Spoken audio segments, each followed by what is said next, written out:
people, they're very good in just learning skills by you showing them what to do, and they just do that and develop that, and it become more better. Yeah.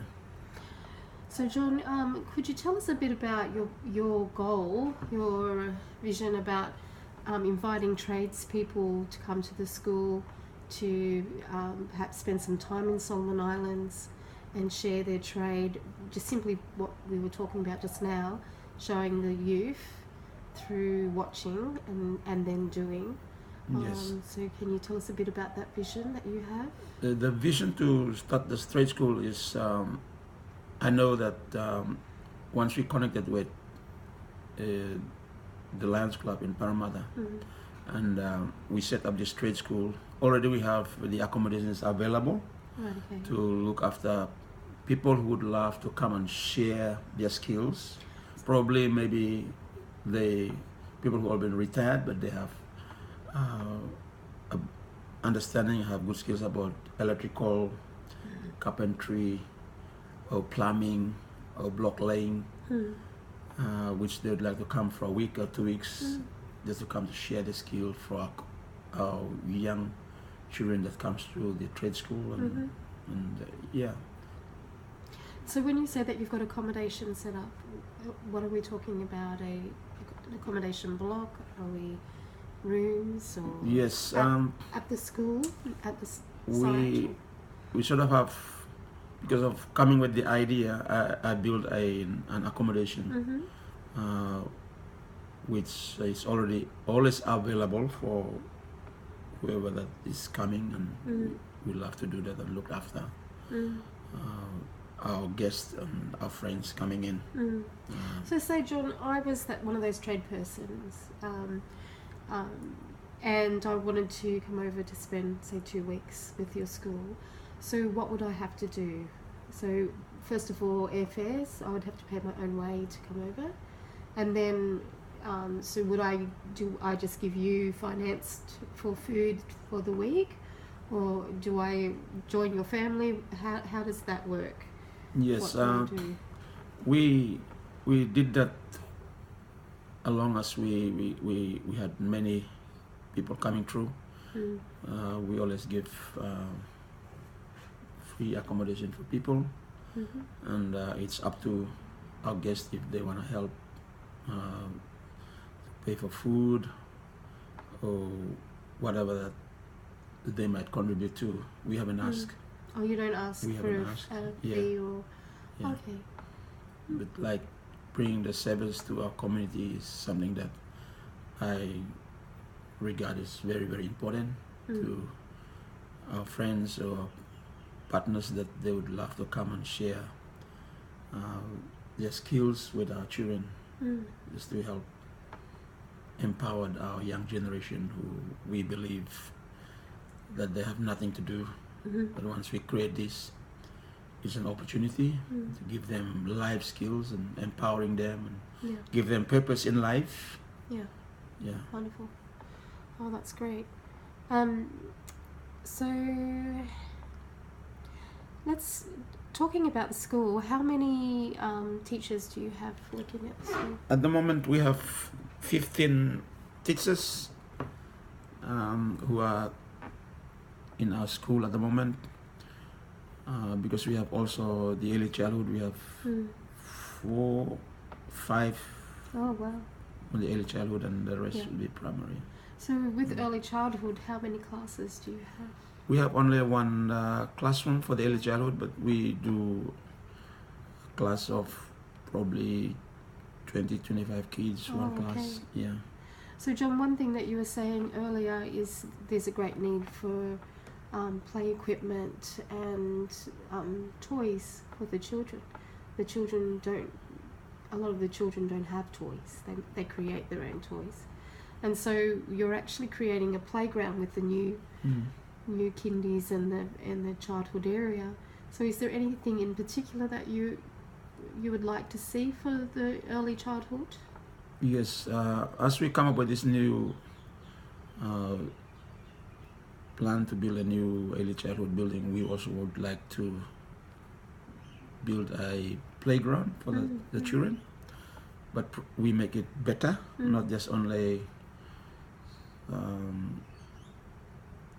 something that doesn't have playground that doesn't have things for children to use. We want to have put a shade, and we have to have toys for the children, things that they can able to learn, because learning in early childhood also through playing and through those activities. Wonderful. John, so how many, as far as enrollments for your school at the moment, how many children do you have now this year? This year we have in early childhood we have more than 100 kids in early childhood. Just in early childhood, 100? 100, so, and we have 280 or more than that in the primary.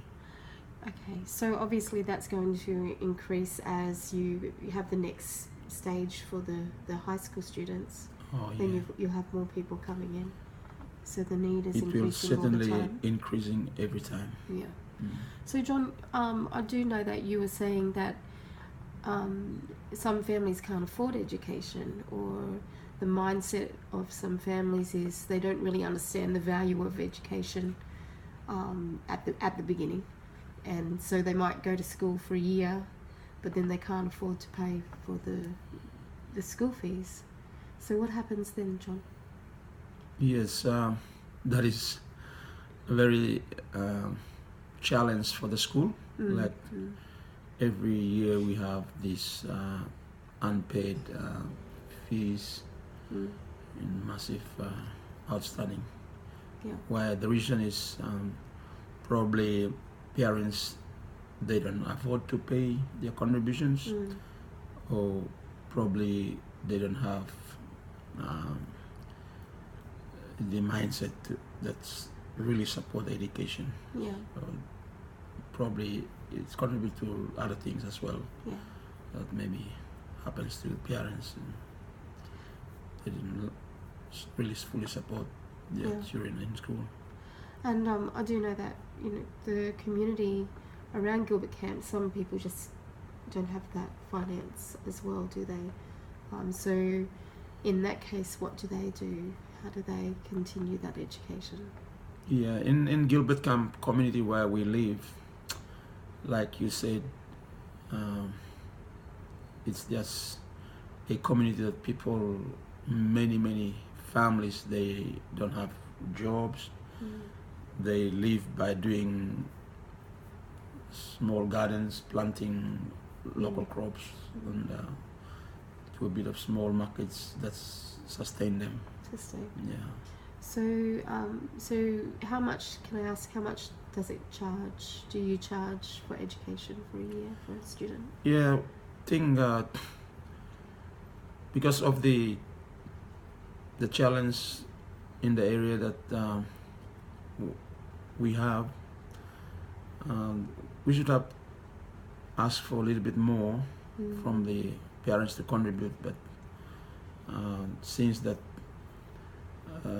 most of them are not parents who don't have jobs, we put up $1,000 for a year, and we ask them if they can pay $500 Solomon for the first 6 months.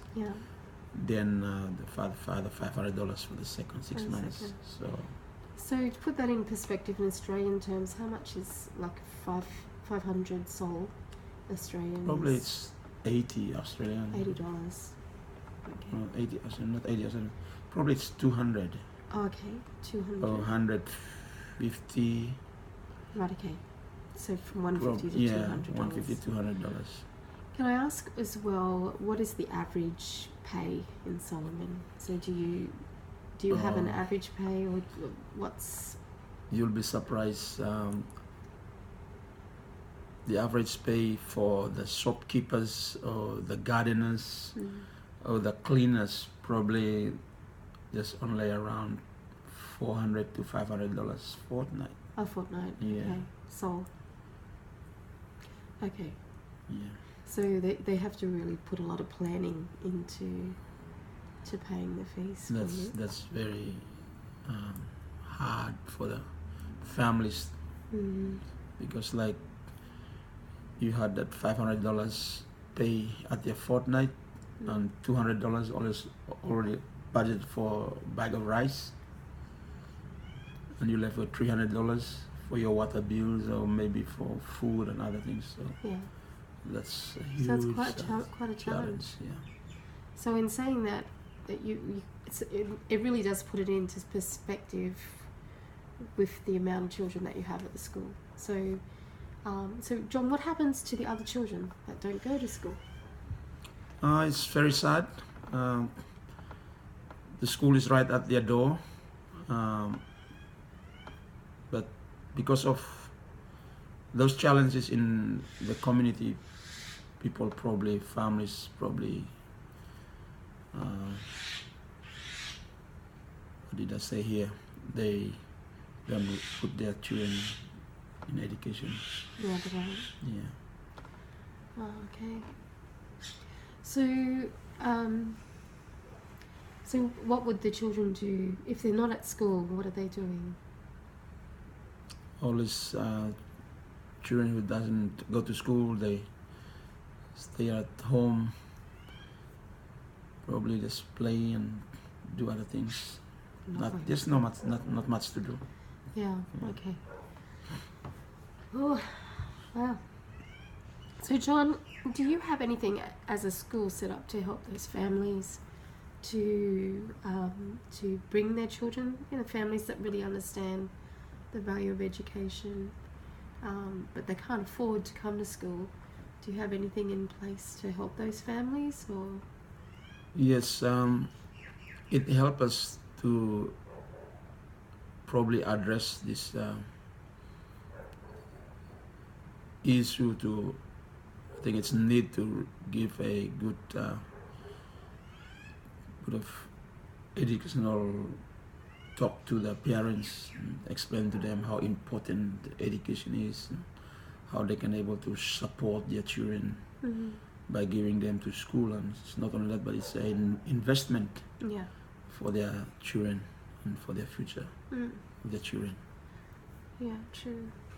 So, John, I know we were earlier brainstorming about ways that you can help the families to pay for the school fees, because it is such a problem for your school as well, and you don't like to see a child come with a lot of potential and then because they can't pay the bill, they leave and go somewhere else, which is very... And yes, we just find it hard to send the children back home, even though their parents don't contribute, but we sort of give them opportunity to stay and continue education. But there's really a need to see their parents or their families support them in education. We would like to ask our parents to come and do some voluntary work to cover, contribute in involving and engaging in some work in the school to offset that outstanding contributions or the fees. Yeah. One of the things the Parramatta Lions Club is currently trying to organise is a tool, some tools for you to create income for the school through a micro enterprise, through a hiring and creating opportunities for people to use the tools and to pay for the tools, and therefore bringing money into the school, and then with goals for a Lions Club in the future, which would be lovely. But do you see that using these tools, that could be a way that you could help families come and Yes, it's a great idea. It's a new idea for our community, and to set it in a way that it can bring sort of income to support the plans that we have for the community by lending or hiring our tools to people that would love to use those tools for a certain time and use the tools. Yes. Looks like you've got a phone call. We will have a break.